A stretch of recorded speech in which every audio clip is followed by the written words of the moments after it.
नमस्कार अभिषेक जी, बहुत बहुत स्वागत है आपका। जय श्री राम अंजू मैम। जय श्री राम। ये बताइए कि ऐसा लग रहा है कि 56 सवालों के जवाब देने के बाद जब से आए हैं अरविंद केजरीवाल, वो तो और मुश्किलों में फंसते जा रहे हैं। अब तो सब्सिडी घोटाला भी सामने आ गया है। एलजी ने जांच के आदेश दे दिए। आपको याद होगा कि कुछ दिन पहले हम लोगों ने शो किया था, तो मैंने यही कहा था कि यह सब्सिडी बिजली की अचानक बंद जो हुई है, उसका लॉजिकल कारण यही है कि आतिशी मार लेना, और केजरीवाल को इस बात का एहसास था कि ये स्कैम भी देर से देर तो बाहर निकलेगा निकलेगा। देखिए क्या है, मैं बार बार कह रहा हूं कि अरविंद केजरीवाल जैसे लोगों ने इस देश के पॉलिटिकल सिस्टम में जो करप्शन लेके वो आए हैं, इसके पहले इस लेवल का करप्शन नहीं था। क्योंकि ये दो तरह के करप्शन लेके आए हैं। पैसों का करप्शन सबको पता है, लेकिन ये ईमानदार राजनीति के नाम पे जो नैतिक करप्शन लेके आए हैं और ढीठता से अपने उस करप्शन को बताते हैं कि नहीं नहीं हमने कुछ नहीं किया है, वो आज के पहले नहीं देखा। देखिए, मुझे याद है एक छोटा सा एलिगेशन लगा था। नीतीश कुमार उस वक्त रेल मंत्री थे, सिर्फ रेल हादसा हुआ था और एनडीए से थे, उन्होंने इस्तीफा दे दिया था। बहुत कम लोगों के अंदर ये पावर होता है। दूसरा, नीतीश कुमार, कहीं एक उदाहरण देता हूं, वो बीजेपी से अलग हुए थे और 2014 में लोकसभा में सिर्फ उनको 2 सीटें आई थी, उन्होंने मुख्यमंत्री पद से रिजाइन कर दिया था। एलके आडवाणी, ऐसे कई नाम हैं, जॉर्ज फर्नांडिस, एलके आडवाणी, इन लोगों के ऊपर सिर्फ इल्जाम लग जाता था तो नैतिकता के नाम से हट जाते थे। ये एक राजनीति का स्टैंडर्ड था। खैर, बाद में कांग्रेस, आरजेडी, लालू प्रसाद यादव आए तो इन लोगों ने किया, लेकिन ये लोग कभी भी ये बोल के नहीं आए थे कि हम कट्टर ईमानदार हैं जी। एक आंदोलन से जन्मे, जेपी आंदोलन से, समाजवाद के नाम पे, और उसके बाद इनको लगा कि परिवार के लिए कुछ करना चाहिए तो करप्शन ही करना आता था, तो इन्होंने करप्शन किया। लेकिन अरविंद केजरीवाल जिस आंदोलन से है वो ईमानदारी का आंदोलन था, उस नाम पे ये आए। वहां से इन्होंने लाखों युवाओं को जो मिसगाइड किया ना, उसका दोष जो है ना बहुत खतरनाक है। जो मैं कभी कभी सोचता हूं, जब जब भी एकांत में होता हूं, किस देश की राजनीति के लिए सबसे बड़ा खतरा कौन है? क्या वो कांग्रेस है, बीजेपी है, पीएफआई, एसडीपीएफआई है, या केजरीवाल जैसे लोग जिन्होंने मतलब के लिए ईमानदारी का भी ढोंग किया, ताहिर हुसैन जैसे लोगों का भी साथ लिया, अमानतुल्लाह खान जैसे लोग आज भी साथ हैं, टिकट ब्लैकियर संजय सिंह को राज्यसभा भेजा। आप नैतिक पतन देखिए। और जब जितेंद्र तोमर पे मुझे याद है डिग्री विवाद का लगा था, इन्होंने कहा कि साफ झूठ बोलते हुए, मैंने सारी डिग्रियां चेक की है जी, सभी ठीक है जी, फर्जी निकली। तो आपने कैसे चेक किया था? आज देश उस मोड़ पे है जहां ऐसे भ्रष्ट लोगों को सजा मिलनी चाहिए। देखिए, अगर इनके लिए सजा नहीं मिल पाया ना ऐसे लोगों को, तो फिर ऐसे लोगों को देख के बहुत सारे लोग वो रास्ता चुन लेंगे जो कि भारत के लिए, भविष्य के लिए ठीक नहीं होगा जी। लेकिन आप बात कर रहे हैं कि तोमर की डिग्री इन्होंने चेक की और डिग्री फर्जी निकली, तो ठीक से चेक किया नहीं। लेकिन अरविंद केजरीवाल तो वो शख्स है जो पिछले 10 सालों में हमारे देखते देखते ही वो अपने बच्चों की कसम खाया करते थे ना, मैं कभी राजनीति में नहीं आऊंगा। लेकिन वो राजनीति में आए। गाड़ी बंगला नहीं चाहिए होगा, गाड़ी बंगला चाहिए। अब तो उनके पास बहुत बड़ा बंगला है, सुना बड़ा महंगा स्विमिंग पूल भी वहां पर बनाया गया है, बड़ी बड़ी गाड़ियों में चलते हैं। तो ये अरविंद केजरीवाल जो इंडिया अगेंस्ट करप्शन से आए, छाती ठोक ठोक कर कहते थे कि लोकपाल लाया जाएगा, सब उसके दायरे में आएंगे। याद है ना आपको, ये सब बातें हुआ करती थी, और आज वो बातें धरी की धरी रह गई हैं। तो अरविंद केजरीवाल की कौन कौन सी बात पर हम चर्चा करें? वो तो ऊपर से नीचे तक ऐसा लगता है कि झूठ का पुलिंदा बने हुए हैं आजकल। इसीलिए देखिए, एक दिन समय आता है। देखिए, इस राजनीतिक बदलाव में जो हम एक चीज का चर्चा नहीं कर रहे, पिछली बार उन्होंने अभी 2 दिन पहले विधानसभा में बहुत कुछ बोला था। अगर आप एक चीज देखिए, जब मैं किसी राजनीति को, पता है जो मैं शून्य में नहीं देखता। कोई भी चीज चाहे मीडिया भी करती है ना, तो मैं उसके राजनीतिक मतलब ढूंढता हूं, उस पर मैं एक आध घंटे समय देता हूं ये क्यों हुआ, और फिर मैं कंक्लूजन की तरफ बढ़ता हूं। जिस मीडिया को पैसे के दम पे इसने खरीद रखा था, अब पैसे नहीं है। अब आप देखिए मीडिया हाउसेस को अपने विधानसभा स्पीच दिखाने के लिए फोन कर रहा है, फिर भी लोग नहीं दिखा रहे। एक यूएस में डोनाल्ड ट्रंप के प्रति कंप्लीटली बैकआउट हुआ, और अब भारत की मीडिया केजरीवाल को बैकआउट कर रही है। क्यों? इसको शून्य में मत देखिएगा, इसके बड़े राजनीतिक मतलब है। इसका मतलब ये है कि आपने जिस मीडिया को खिलाया पिलाया, अब उसको पैसे से ही मतलब है। अगर आपने पैसे नहीं दिए तो वो आपसे कड़वे सवाल भी करेंगे, और मीडिया सवाल करने लगी है पिछले 2 दिन से। क्यों? ये मीडिया तो जी हुजूरी करती थी। इसका तात्पर्य यह है कि मीडिया के बड़े प्लेयर्स को पता हो गया कि केजरीवाल का खेल खत्म। अब केजरीवाल की तरफ हम भागे या केजरीवाल को सपोर्ट किया तो हमारा जो सपोर्ट बेस है, वैसे ही मीडिया कटघरे में है, हमारा जो सपोर्ट बेस है वो पूरी तरह से खाली हो जाएगा। तो अपनी टीआरपी, अपनी रैंकिंग, अपनी क्रेडिबिलिटी पूरी तरह से खराब करने के बजाय अच्छा है कि कन्नी काट लो, समय आ गया है। बिल्कुल। और आप देखो ना कि वो मीडिया का तो वही बात हो गई ना कि पैसा हजम खेल खत्म। खेल खत्म, क्योंकि तमाशा आपको खत्म। याद होगा, क्योंकि आपको याद होगा अभिषेक, क्योंकि आप तो इंडिया अगेंस्ट करप्शन इस आंदोलन से जुड़े रहे हैं। आप तो उन लोगों में आते हैं जिन्होंने अरविंद केजरीवाल की उस आंदोलन को पैसे भी दिए थे, अपनी गाड़ी कमाई दी थी, और नौकरी छोड़कर आप उनके साथ एक वक्त में जुड़े भी थे। तो आपके लिए तो और भी ज्यादा शॉकिंग है ये सब कुछ जो अब देखने को मिल रहा है।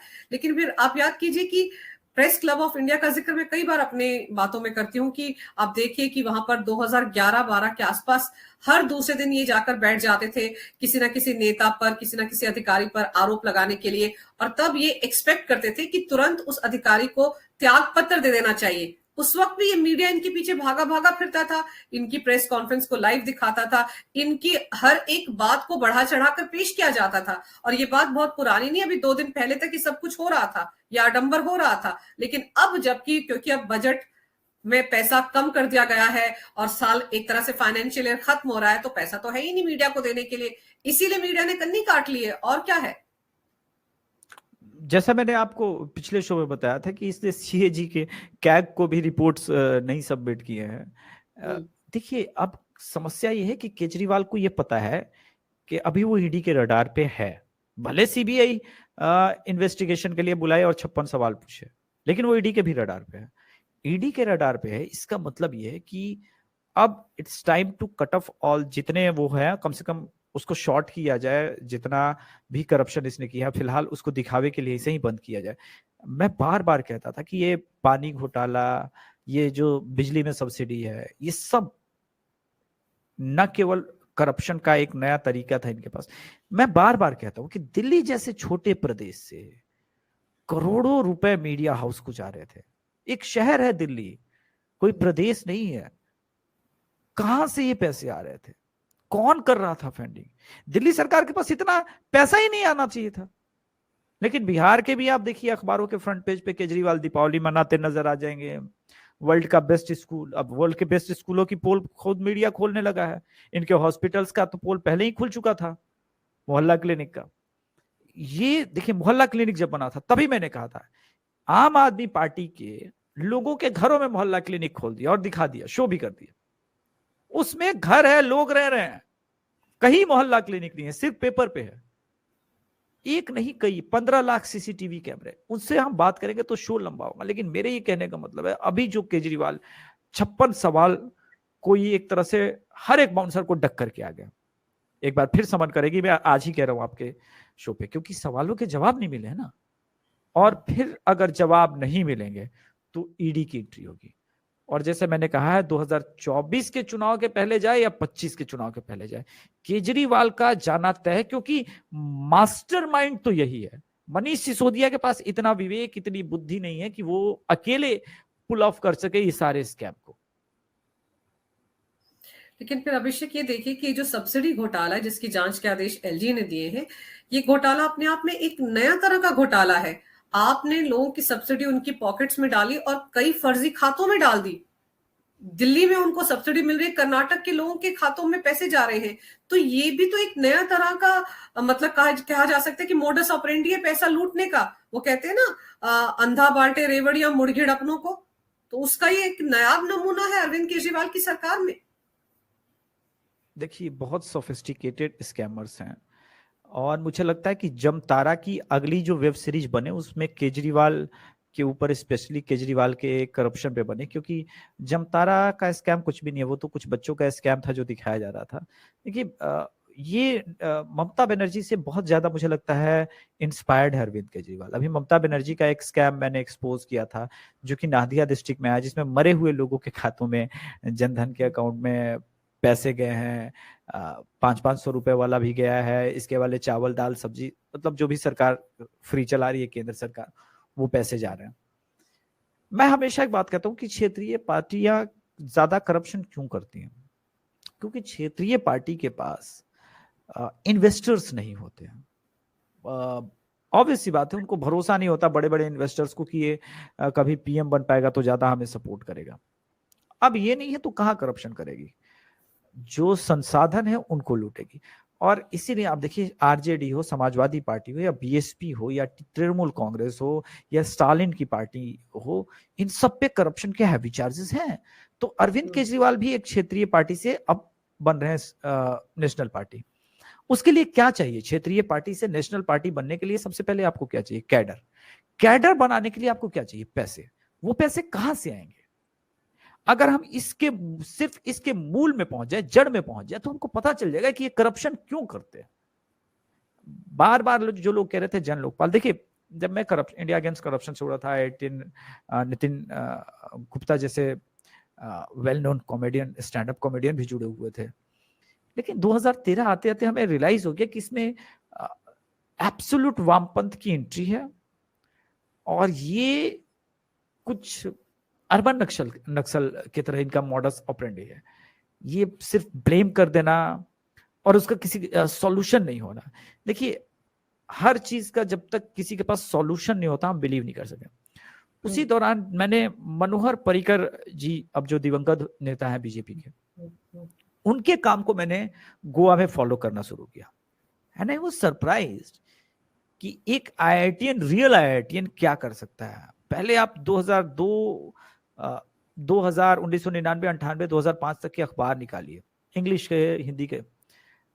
कभी 5 केजी हीरोइन पकड़ा जा रहा है, ड्रग्स पकड़ा जा रहा है। गोवा में करप्शन का बहुत बड़ा ये कोकीन और नशा जो है वो खेल बन गया था। मनोहर पर्रिकर है, बहुत ईमानदारी से काम किया, उस पर फोकस रखा, और 2009 आते आते खत्म हो गई इस प्रकार के न्यूज। आज आपको गोवा में इस प्रकार के, आपको अखबारों में इस प्रकार की सुर्खियां नहीं मिलती थी, जबकि पहले आप देखिए हर हफ्ते ये खबर आता है। और ये मैं आपको इसलिए बता रहा हूं क्योंकि आप 1995 से जर्नलिज्म कर रही हैं। तो एक मनोहर पर्रिकर ईमानदार थे। मैं अगर कहूं कि देश में कट्टर ईमानदारी की क्या परिभाषा हो सकती है, तो उस आदमी को आप देखिए, एक टेरी कॉटन का शर्ट पहनते थे, छोटा सा मोबाइल रखते थे। ये होता है ईमानदार आदमी, जो स्टेट को बदल दे अपने कार्यशैली से। ये नहीं होता है कि 2 स्कूलों में 2 कमरे बनवा दिए और वर्ल्ड का बेस्ट एजुकेशन सिस्टम बताने लगे। नहीं, ऐसे नहीं होता, क्योंकि रिजल्ट रिफ्लेक्ट करते हैं फाइनली। आपका सिंगल मोटो एजेंडा ये था कि हमको नेशनल पार्टी बनने के लिए जितना लूट सकते हैं लूटो, चाहे वो सब्सिडी के माध्यम से है, चाहे वो डीटीसी बसेस के माध्यम से है, चाहे वो लीकर के माध्यम से है। मतलब इमेंस करप्शन किया इस आदमी ने। इस आदमी को देखिए, इस आदमी को अगर जेल नहीं होगी ना, मुझ जैसे आदमी को निराशा होगी, क्योंकि फिर आने वाले समय में इस देश का युवा किसी भी आंदोलन से जुड़ने से डरेगा, वो चाहे अच्छा ही आदमी क्यों ना करो, क्योंकि उसके मन में ये भ्रम हो जाएगा ना कि ये भी केजरीवाल बन सकता है। इसको सजा मिलनी बहुत जरूरी है। इस देश में एक एग्जाम्पल सेट होना चाहिए केजरीवाल को जेल भेज के। और बिल्कुल कई बार ये ख्याल भी आता है कि इतने भ्रष्टाचार के खिलाफ कांग्रेस पर आरोप लगा लगाकर जिस इंसान ने दिल्ली में अपनी पार्टी बनाई, सत्ता पर काबिज हुआ, याद करो ना, 15 साल में जो दिल्ली में कायाकल्प किया था शीला दीक्षित ने, उसको भ्रष्टाचार से जोड़ जोड़ कर क्या कुछ नहीं बोला था अरविंद केजरीवाल ने शीला दीक्षित के लिए, कि मेरे पास तो हमेशा फाइल रहती है 370 पन्नों की, जिसमें शीला दीक्षित के सारे भ्रष्टाचार का लेखा जोखा है। जिस सरकार बनते ही मैं उनको जेल में डाल दूंगा, तुरंत सारा कच्चा चिट्ठा खोल दूंगा। लेकिन हुआ क्या सरकार में आने के बाद से? और वाकई ताजुब होता है कि आखिर अरविंद केजरीवाल इतने भ्रष्टाचार में कैसे घिर गए और क्यों घिर गए। और वो आप ठीक कह रहे हैं कि भाई फंड चाहिए है, पार्टी चलाने के लिए, चुनाव लड़ने के लिए, और सारे कॉर्पोरेट्स पर तो ये आरोप लगाते रहे हैं, तो कौन इनको सपोर्ट करेगा? और इसीलिए टेंडर के जरिए या आबकारी नीति जो इनके अंडर आती है उसमें बदलाव करके वो ये सब कुछ कर रहे हैं। लेकिन आप ये देखो कि पंजाब में भी तो 200 करोड़ का घोटाला इसी तर्ज पर आ रहा है ना सामने, आबकारी घोटाला, वहां पर भी तो आम आदमी पार्टी की सरकार, और यही सब कुछ वहां भी हो रहा है। तो दिल्ली के बाद अगला घोटाला तो पंजाब का है। इसीलिए तो भगवंत मान आप देख सकती हैं कि राघव चड्ढा से कंडी काट चुके हैं, और जो कुछ भी रायता पिछले 6 महीने में फैला था वहां पे, उसको अब समेटने का वो प्रयास कर रहे हैं। कह रहे हैं कि कम से कम मैं एक फुल फ्लेज स्टेट का सीएम हूं। देखिए, आपने शीला दीक्षित जी की बात की। आज मैं कहूं तो मुझे बड़ा दुख होता है, क्योंकि मैं अगर पिछले 30 सालों में दिल्ली को देखूं और कंक्लूजन निकालूं तो शीला दीक्षित वाकई एक जबरदस्त चीफ मिनिस्टर निकली। वो कांग्रेस पार्टी से थी, फिर भी मैं ये बात कह रहा हूं, उन्होंने दिल्ली के लिए जितना उनके पास सीमित रिसोर्सेस था, क्योंकि दिल्ली में एक चीफ मिनिस्टर के पास रिसोर्सेस बहुत सीमित है, उन सीमित रिसोर्सेज में जितना कुछ वो कर सकती थी उन्होंने किया। चाहे वो उस वक्त अटल जी की सरकार के साथ, आप देखिए अटल जी की सरकार थी, एक बार शीला दीक्षित का स्टेटमेंट आप निकाल के देखिए जिसमें ये कह रही हो कि अटल जी मुझे काम नहीं करने देंगे, क्योंकि ये निकम्मा आदमी, इसको काम नहीं करना था, इसको सिर्फ ब्लेम गेम करना है। सत्ता में अब आ गए, इसे पता नहीं कि काम कैसे करना है। तो चलो मोदी जी काम नहीं करने दे रहे, एलजी काम नहीं करने दे रहा है, हमें कुछ करने नहीं दिया जाए। अगर आपको काम नहीं करने दिया जा रहा तो मुझे ये समझाइए फिर आपने वर्ल्ड क्लास एजुकेशन कैसे बना दिया? हेल्थ की आप बात करने लगे, मोहल्ला क्लिनिक कैसे बना दिया? या तो काम करने दिया जा रहा है या नहीं करने दिया जा रहा है। पहले एक बात पे आइए। दूसरा, आपको पंजाब इलेक्शन याद है? मैं यहां आकर के पंजाब में बोलता था कांग्रेस पे, ये पंजाब वाले पराली जला रहे हैं जी, हम दिल्ली वाले सांस नहीं ले पा रहे हैं जी। आज किसकी सरकार है? और क्या दिल्ली का प्रदूषण कम हो गया? फिर पंजाब में पराली जलेगी, फिर ये यू टर्न मारेगा और कहेगा पराली मारने जलाने से असली समस्या नहीं है, वो दिवाली के एक दिन पटाखों से जो प्रदूषण होता है ना जी, उसके वजह से समस्या है जी। ये पागलपन है, और इस आदमी ने सिर्फ झूठ बोलना सीखा। इसीलिए मैं कह रहा हूं कि इसका जेल जाना बहुत जरूरी है, ताकि लोगों को पता चले कि करप्शन करोगे तो एक दिन जेल जाओगे, ये बहुत जरूरी है। आज देखिए, आज हर दिल्ली वासी दुखी है, और इस दुख का देखिए भांडा फूटेगा एक दिन। और जैसे मीडिया ने बायकॉट किया है, एक दिन इसे कोई नेता का समर्थन नहीं मिलेगा। यह भी क्या करना चाह रहा है कि विपक्ष पे भी, चूंकि विपक्ष के कई नेता जेल में हैं, चाहे वो टीएमसी के सरकार के लोग हों या फिर कांग्रेस सरकार के लोग हों, उन पे भी लगातार गाज गिर रही है। तो ये इस वक्त चाह रहा है कि हम विपक्ष के बहाने जाकर के खेलें। लेकिन एक बात आप समझिएगा, इसके मनीष सिसोदिया का लॉयर है कपिल सिब्बल। कपिल सिब्बल के खिलाफ इसने 2012-13 में क्या नहीं बोला है 2G स्कैम के बाद। बिल्कुल, आप वो इंटरनेट पे सारे डिटेल अवेलेबल हैं। वो आदमी अपना एडवोकेट रखे हुए और कह रहा है कि बड़े ईमानदार आदमी है जी, ईमानदार प्रयास कर रहे हैं।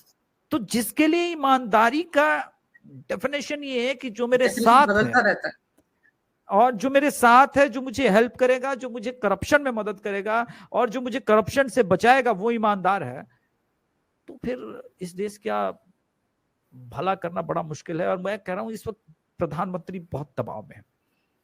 एक तरफ देश के जो हालात हैं वो, और उससे भी ज्यादा इस वक्त जो विपक्षी नेताओं का स्टाइल ऑफ पॉलिटिक्स है वो। आप देखिए कि विपक्ष के पास कोई भी डेवलपमेंट के मुद्दे पे बात नहीं हो रही है। बिल्कुल, बीजेपी के खिलाफ 3 मुद्दा है, कम्युनल है, फासिस्ट है, और तीसरा जो है वो डेमोक्रेसी अंडर थ्रेट है जी। अरे यार, तुम क्या करोगे? चलो तुम सरकार में आ गया, तो तुम अगर ये कहना चाहते हो कि तुम मुसलमान के मुफ्तियों को दिल्ली में 20-20 हजार रुपए दोगे तो वो सेकुलरिज्म है, वो सेकुलरिज्म अंदर आता है। और तुमने दिया है, तुमने हज हाउस 100 करोड़ का बनवा दिया तो वो सेकुलरिज्म है। भाई, कोई हज हाउस सरकारी फंड पे क्यों बनेगा? ये मेरे टैक्स का पैसा है। आपने ऐसा कोई अयोध्या हाउस तो नहीं बनवाया, आपने कोई मथुरा हाउस तो हर जगह नहीं बनवाया है। भाई, उनका हज, उनकी मान्यता है, उनको मक्का मदीना जाना है, ठीक है जाएं। सरकार क्यों इसके लिए मदद करे भाई? ये प्रिविलेज वाला जो कि मुसलमान एक प्रिविलेज्ड है इस देश के लिए, ये क्या है? 20% की आबादी अगर है तो वो माइनॉरिटी नहीं है। वो सेकेंड लार्जेस्ट पॉपुलेशन है, और आज तो भाई भारत के लोगों को खड़े होकर ताली बजानी चाहिए।